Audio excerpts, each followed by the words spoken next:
Hey friends, if you love dinosaurs, you are in the right place. It's Stegasaurus time. This tutorial at first glance may look a little complex, but it's not that hard when you start with some large, simple shapes and then gradually add the smaller ones. Grab your pencil and paper and we can draw this dinosaur together. Hi, my name's Kathy and I've been teaching kids how to draw for over 20 years now. My favorite thing to do is to show students that when you take things one step at a time, learning how to draw just might be easier than you think.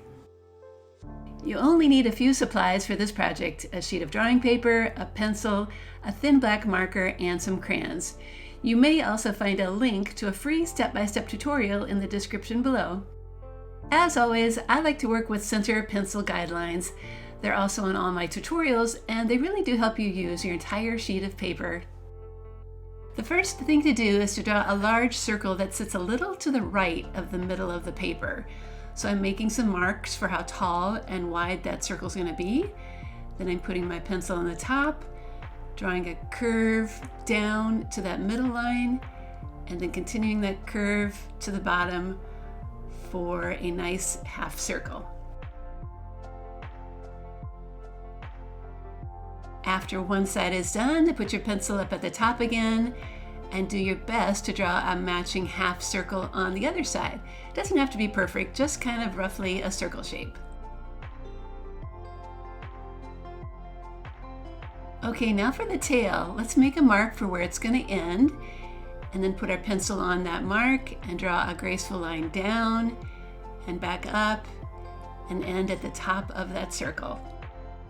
The bottom of the tail is a line that comes down and comes up and then down again to blend smoothly into that circle. Let's get rid of part of that circle line now so the tail looks like it's blending right into the body. Now we can move on to the head. Let's begin with the neck with two curved lines like this. Then it's pretty easy to continue that bottom line to make the cheek and the nose and the bump of the head, and we can add a simple little eye when we're done. Now if you erase part of the circle like I'm doing here, it looks like the head is smoothly connected to the body. Moving on to that large back leg, let's start with the two curved lines for the top part of it, and then angle the lines underneath so it looks a little like a bent leg. And then while we're at it, let's erase that line so it looks like the leg is in front of the body. Now it's pretty easy just to finish off that leg with a foot at the bottom.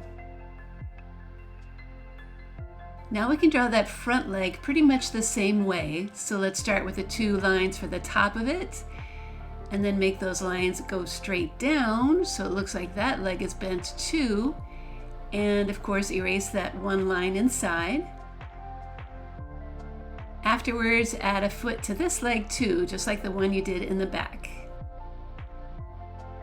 The legs on the other side don't show very much, so we can just draw the back lines like I'm doing here. Now for the plates on the back. Let's plan them out first and start with two lines like this on the top of the back. When those are in place, then draw two more center lines like that on the right side and two more lines like that on the left side.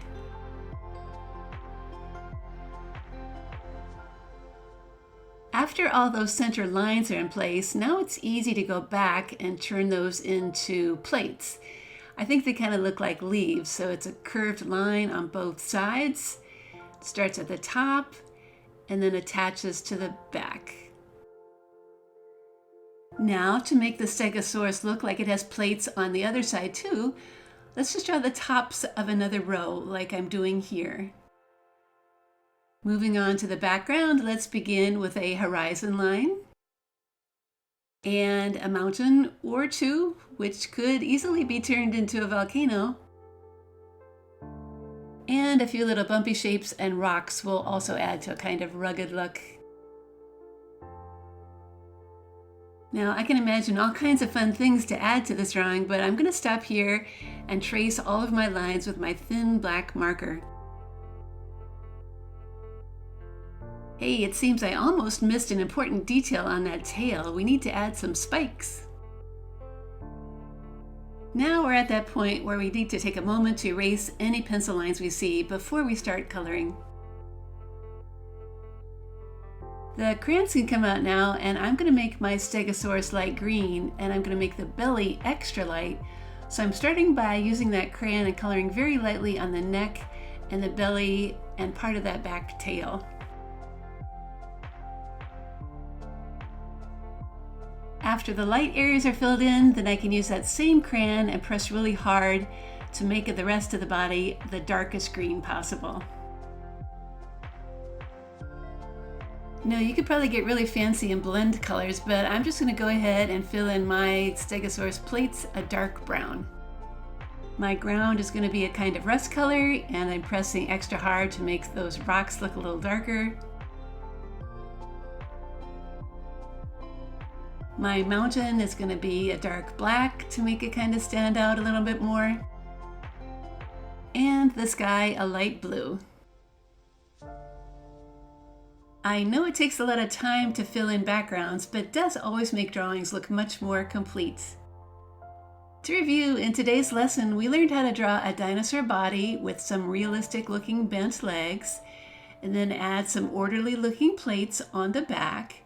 It's another reminder that when drawing something new, it's good to look for the large shapes first and then gradually add the smaller ones. You'll have a much better chance of having the drawing turn out just the way you want. If you enjoyed today's tutorial, then hop over to my website, Art Projects for Kids, where you'll find many more fun dinosaur tutorials, including how to draw a diplodocus and how to draw a mastodon. I hope you check them out too, and I hope you keep on drawing.